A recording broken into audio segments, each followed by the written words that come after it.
ইউটিউবের সব বড় ক্রিয়েটরদের এমন কিছু সিক্রেট জানা আছে যা দিয়ে তারা ভিডিওর শুরু থেকে আপনাকে হুক করে রাখতে পারেন, অ্যান্ড ইন রিটার্ন তারা ওই প্রেশাস ওয়াচ টাইম গেইন করতে পারেন যা ভিডিওকে ভাইরাল করার জন্য সবচেয়ে জরুরি।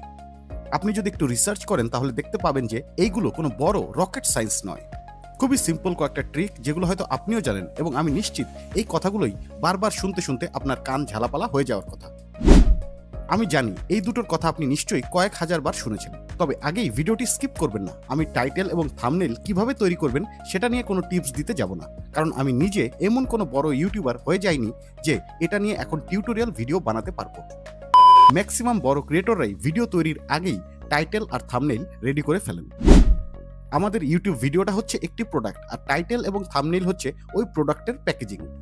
টাইটেল আর থাম্বনেল যদি আগেই রেডি করে ফেলা যায় তাহলে অ্যাজ অ্যান অডিয়েন্স আপনি নিজেই বুঝতে পারবেন যে অন্য ভিউয়াররা ভিডিওটা সম্পর্কে কি এক্সপেক্ট করতে যাচ্ছেন। আমরা প্যাকেজিংকে ভিউয়ারদের পার্সপেক্টিভ থেকে দেখলে তাদের এক্সপেকটেশনটা সম্পর্কে আইডিয়া পেতে পারি, যা আমাদের ভিডিওটার কোয়ালিটি বেটার করতে হেল্প করবে। আর এটাই দ্বিতীয় পয়েন্টটাকে লিড করে। এই অডিয়েন্স রিটেনশন গ্রাফটা একবার দেখুন। শুরুতে এই মেজর ডিপটা খেয়াল করেছেন? মানে হলো 50%-এর বেশি অডিয়েন্স ভিডিওটার প্রথম 30 সেকেন্ডেই চলে গিয়েছেন।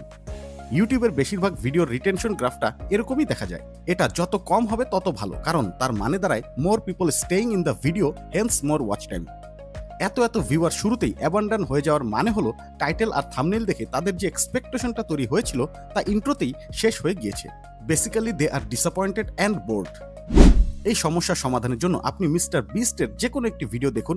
এখানে তিনি টাইটেল আর থাম্বনেলে যেটা প্রমিস করেছেন তা ভিডিওর প্রথম 5 সেকেন্ডেই ডেলিভার করেছেন। আরেকটা ভিডিওর টাইটেল আর থাম্বনেলটা দেখুন। টাইটেলে ওয়াচ টাইম সম্পর্কে বলা হয়েছে এবং বড় ইউটিউবারদের কিছু সিক্রেট বলা হয়েছে, যাদের মধ্যে অবশ্যই মিস্টার বিস্ট রয়েছেন। এই তিনটা জিনিসের হিন্ট যদি আপনি ভিডিওর প্রথম 30 সেকেন্ডে ভালো মতো ডেলিভার করতে পারেন তাহলে অন্তত ভিডিওটা অডিয়েন্সকে হুক করতে সক্ষম হবে। বাট অডিয়েন্সের এক্সপেকটেশনটাকে মিট করে হুক করাটা ইজ নট এনাফ। সাথে সাথে আপনাকে ভালো অডিয়েন্স রিটেনশনও অ্যাচিভ করতে হবে। এর জন্য মিস্টার বিস্টের এই ভিডিওটা একবার দেখুন। খেয়াল করেছেন ল্যাম্বরগিনি এবং শ্রেডারের এই ভিডিওটার সেন্টার অফ অ্যাটেনশন অর্থাৎ এক্সপেরিমেন্টটার খুবই ছোট্ট একটা অংশ ভিডিওর শুরুর 4 সেকেন্ডেই দেখানো হয়েছে। কিন্তু আপনি যদি পুরো ভিডিওটা দেখেন তাহলে খেয়াল করবেন এই এক্সপেরিমেন্টটা ভিডিওর 14th মিনিটে গিয়ে দেখানো হয়, অর্থাৎ একদম শেষে। অর্থাৎ আপনি অডিয়েন্সকে যেটা প্রমিস করেছেন, যা কিনা সবচেয়ে এক্সপেক্টেড, সেটা ভিডিওর সেকেন্ড হাফ অথবা একদম এন্ডে দেখাচ্ছেন। এটার সুবিধা হলো ভিডিও দেখতে দেখতে যদি অডিয়েন্স কিছুটা বোরও হয়ে যান তারপরও ভিডিওটা তিনি স্কিপ করবেন না, কারণ তিনি জানেন আসল পে অফ ভিডিওর শেষে রয়েছে। And basically that will give them a reason to continue watching. আপনার কাছে এটা খুবই সিম্পল মনে হতে পারে, but this is really powerful. আমার জানা মতে মিস্টার বিস্টের প্রতিটা ভিডিওতেই এই ফর্মুলাটা রয়েছে। আমরা যারা ছোট ক্রিয়েটর রয়েছি, মিস্টার বিস্টের মতো এরকম ফর্মুলা দিয়ে ভিডিও বানানো প্রায় অসম্ভব। তবে অলমোস্ট একই ফলাফল দেওয়ার জন্য অন্য আরেকটি কাজ করা যায়, তা হলো বিং রিলেটেবল। এডুকেশনাল বা টিউটোরিয়াল কন্টেন্টগুলোর জন্য এটা খুব কাজে দেয়। অ্যাজ অ্যান এক্সাম্পল এই তিনটা ভিডিও একবার দেখুন। If you find yourself constantly putting off work only to feel guilty when things pile up, you force yourself to focus but can't seem to make any progress, trust me, you are not alone. Do you ever wake up in the morning and feel like doing nothing? Do you ever just sit at your job or at school and just wish that the day would be over? Do you ever wish that you could be as motivated or self-disciplined as all these other people that you see on social media? Starting a business can sound like an impossible task. You might think that you don't have what it takes, you might think you're not very entrepreneurial, and you might know the stat that 9 out of 10 startups fail. নিশ্চয়ই খেয়াল করেছেন এই তিনটা ভিডিওতে একটা জিনিস common রয়েছে, তা হলো এই তিনজন ক্রিয়েটর ভিউয়ারদের কারেন্ট সিচুয়েশন ডেসক্রাইব করার চেষ্টা করেছেন in a way that is relatable.